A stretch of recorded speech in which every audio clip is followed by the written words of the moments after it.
سلام اس پر جو دنیا کے لیے رحمت ہی رحمت ہے، سلام اس پر کہ جس کی ذات فخر آدمیت ہے۔ السلام علیکم ورحمۃ اللہ وبرکاتہ۔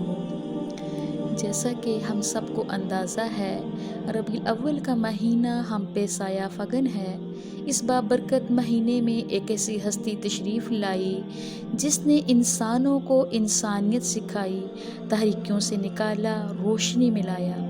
تو میں نے سوچا کیوں نہ اس عظیم ہستی کی زندگی کا مطالعہ کیا جائے، جس ہستی کے بارے میں رب نے فرمایا کہ آپ اخلاق کے عظیم مرتبے پر فائز ہیں، یعنی ہمارے پیارے نبی آقا مہربان حضرت محمد صلی اللہ علیہ وسلم کے ساتھ سیرت کے سفر کا مطالعہ کرتے ہیں۔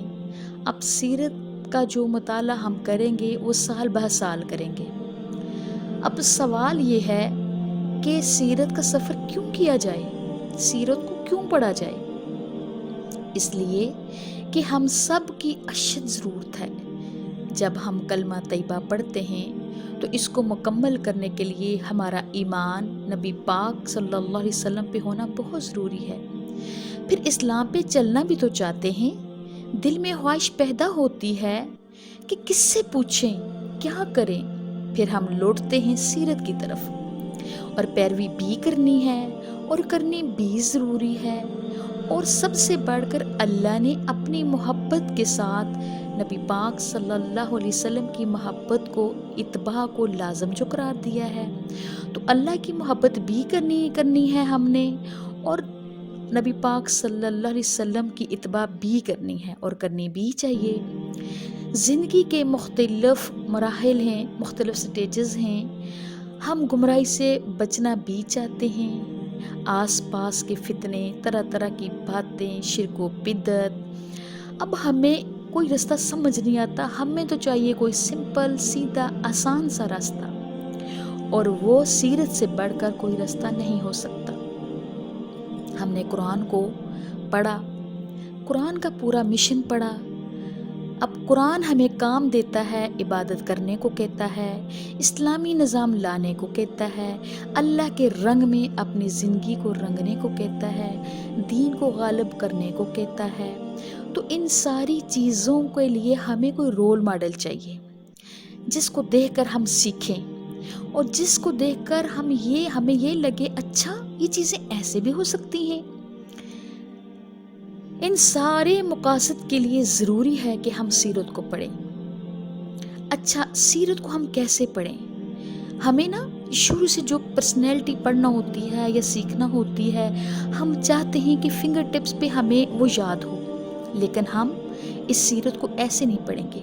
ہم اس سیرت کو ایک کہانی کی صورت میں پڑھیں گے۔ ایک طرح سے ہم ایک پورا سفر دیکھیں گے، ایک پورا سفر نبی پاک صلی اللہ علیہ وسلم کی زندگی کے ساتھ کریں گے کہ اللہ کے نبی نے اپنی ساری زندگی کیسے قرآن کے سائے میں گزار دی، اور اس کو قرآن کو کیسے قائم کیا، کیسے دلوں کو جیتا، کیسے کفر کلمہ پڑھ کے مسلمان ہو گئے۔ تو ہم اس کا سیرت کا آغاز جو کریں گے وہ انشاءاللہ ہم درود پاک سے کریں گے۔ اب سیرت کو ہم کچھ ایسے پڑھیں گے کہ اس کو 3 حصوں میں تقسیم کریں گے۔ سب سے پہلا حصہ، ابھی نبوت تو نازل نہیں ہوئی، لیکن نبی پاک صلی اللہ علیہ وسلم کی زندگی کے مختصر 40 سال کا ہم ذکر کریں گے، ابھی نبوت سے پہلے کا۔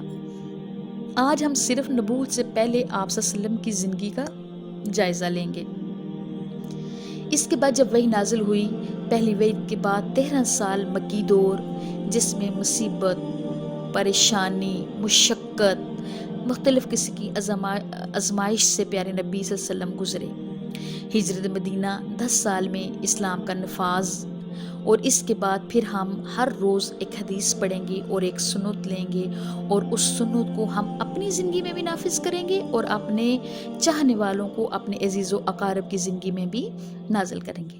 چلیں تو آئیے ہم اس سیرت کے سفر پر چلنے کا آغاز کرتے ہیں درود پاک کے ساتھ۔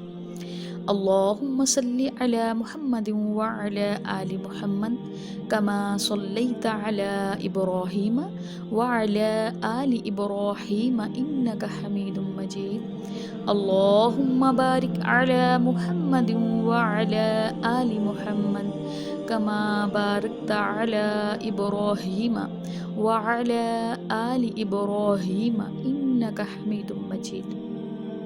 سورہ بقرہ میں حضرت ابراہیم علیہ السلام نے اللہ سے دعا کی تھی، ربنا وابعث فیہم رسول منہم یتلو علیہم آیاتک۔ حضرت ابراہیم نے جب یہ دعا مانگی تب وہ کعبہ کی بنیادیں بلند کر رہے تھے اور انہوں نے اللہ سے یہ دعا کی تھی۔ اب اللہ نے حضرت ابراہیم کی نسل سے بہت سے رسول بھیجے۔ حضرت ابراہیم کے 2 بیٹے تھے، حضرت اسماعیل علیہ السلام اور حضرت اسحاق علیہ السلام۔ حضرت اسحاق علیہ السلام کی نسل سے حضرت یعقوب علیہ السلام، حضرت یوسف علیہ السلام، حضرت موسیٰ علیہ السلام، حضرت عیسیٰ علیہ السلام اور بے شمار نام بھی موجود ہیں، لیکن حضرت اسماعیل علیہ السلام کی لڑی سے نبی کریم صلی اللہ علیہ وآلہ وسلم ہیں۔ آپ جس معاشرے میں موجود ہیں اس میں 3 طرح کے لوگ تھے، یہودی تھے، عیسائی، جن کے بارے میں بار بار اللہ فرماتے ہیں، اے بنی اسرائیل یاد کرو ان احسانوں کو جو میں نے آپ پہ کیے۔ چونکہ حضرت اسحاق کی نظر کی وجہ سے، یعنی ان کے قرب ہونے کی وجہ سے، ان کی نسل سے ہونے کی وجہ سے خود کو یہ لوگ حضرت عیسیٰ اور حضرت موسیٰ سے منسوب کرتے تھے، اور دوسری طرف مشرکین مکہ تھے جو فوری طور پر نبی پاک صلی اللہ علیہ وسلم کو ان لوگوں کو فیس کرنا پڑا، چونکہ مکہ میں جو قیادت کا مقام تھا اس میں عقیدے کی بربادی تھی، مشرکانہ عقیدے تھے اور شرک بڑے زور پہ تھا۔ اللہ کو تو مانتے تھے مگر عقیدہ مشرکانہ تھا، سود بہت زیادہ بڑھ چکا تھا، یہاں تک شرک پہ مبتلا تھے کہ کعبہ کے اندر مورتیاں لا کے رکھ دی گئی تھی۔ مذہب کو کاروبار کے طور پر استعمال کیا جا رہا تھا۔ اخلاقی پستی کا یہ حال تھا کہ نت نیا فحاشی کا کلچر تھا۔ اب جس معاشرے میں اللہ کا خوف نہ رہے تو اس معاشرے کا کیا حال ہوگا؟ وہ انسان کس حد تک نہیں گر سکتے؟ پھر تو کوئی حد نہیں ہے نا انسان کے گر جانے کی۔ سود خوری بڑے عروج پر تھی، دیگر گناہ بھی اس معاشرے میں موجود تھے۔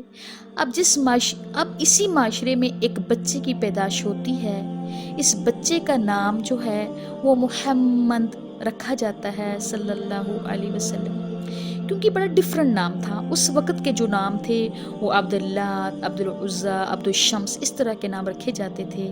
جب نبی پاک صلی اللہ علیہ وسلم کے دادا سے پوچھا گیا کہ آپ نے ان کا نام محمد رکھا ہے، کیوں رکھا؟ تو انہوں نے بتایا کہ محمد کا مطلب ہے ہر لحاظ سے تعریف والا، قابل تعریف خوبیوں والا۔ واقعتاً اپنے نام کی طرح قابل تعریف تھے۔ پیدائش سے قبل ہی والد وفات پا جاتے ہیں، 6 سال کے ہوتے ہیں تو والدہ انتقال کر جاتی ہیں، 8 سال کے ہوتے ہیں تو دادا جان انتقال کر جاتے ہیں۔ جو اسٹرانگ فیملی سپورٹ ہوتی ہے وہ ایک ایک کر کے سب ختم ہوگی۔ پھر چاچا کی کفالت میں آتے ہیں۔ اب دیکھیں سورہ ضحیٰ میں اللہ تعالیٰ فرماتے ہیں نا کہ ہم نے آپ کو یتیم پایا تو ہم نے آپ کو پناہ نہیں دی، ہم نے آپ کو فقیر پایا، ہم نے آپ کو مال سے نہیں نوازا۔ یعنی یہاں یہ سمجھنا بہت ضروری ہے کہ اس وقت تو اللہ اپنے محبوب کو یہ باتیں سمجھا رہے ہیں، یہ باتیں کہہ رہے ہیں، لیکن ہمیں بھی دیکھیں بعض اوقات یہ ہوتا ہے کہ ماں باپ ہوتے ہیں اور کسی کے ماں باپ نہیں ہوتے، بعض دفعہ کسی کو کوئی سپورٹ ہوتی ہے، کسی کو کوئی نہیں ہوتی۔ تو ان سب چیزوں کو ہمیں دیکھنے کے لیے ہمیں یہ دیکھنا چاہیے کہ مال یا کسی کی سپورٹ ہونا ضروری نہیں ہے۔ اصل میں جو معیت ہمیں چاہیے نا، دین اور دنیا کے رستوں پہ چلنے کے لیے ہمیں اللہ کی سپورٹ چاہیے، وہ اللہ کی سپورٹ ہمارے ساتھ ہونا بہت ضروری ہے۔ اس کے بعد نبی پاک صلی اللہ علیہ وسلم بڑے ہونا شروع ہو جاتے ہیں، چاچا اپنی کفالت میں اپنے ساتھ ساتھ رکھتے ہیں، مگر مزاج کی اور دلچسپی شروع سے پتہ چل جاتا ہے کچھ تو ڈیفرنٹ ہے۔ ایک عیسائی راہب ان کے چچا کو ملتا ہے، کہتا ہے کہ میں آنے والے وقت میں کچھ خاص دیکھ رہا ہوں، یہ غیر معمولی بچہ ہے، یہ کوئی عام بچہ نہیں ہے، یہ بالکل الگ بچہ ہے۔ تو یہ دیکھ کے حضرت طالب جو ہوتے ہیں وہ لے کے اپنے